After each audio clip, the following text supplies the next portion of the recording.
Hey guys, Mark Eramo here in Houston, in the center of the S&P Global of March Madness, which is the combination of CERAWeek and World Petrochemical Conference. So a few thoughts from me in terms of some key takeaways so far through the week.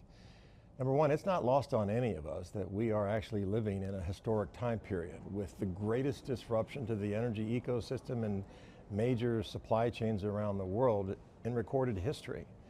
But beyond the headlines of oil and gas, I guess what really strikes me is what's happening downstream, and that really starts to evolve into an east-west issue.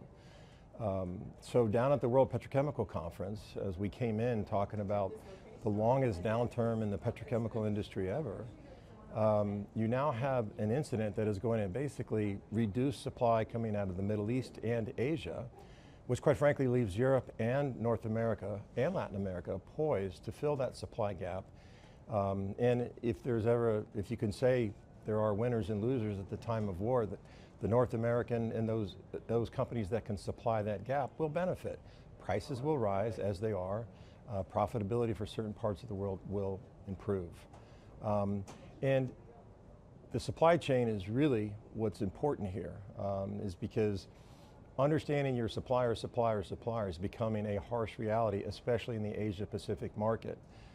Naphtha supply that's cutting back ethylene crackers, that's cutting back derivatives, will catch up to consumer markets eventually.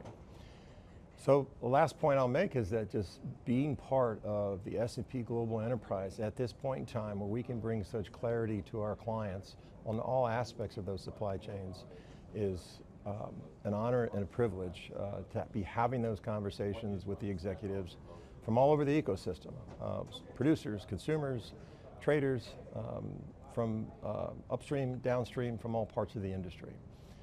So it's been quite an event so far and more to come.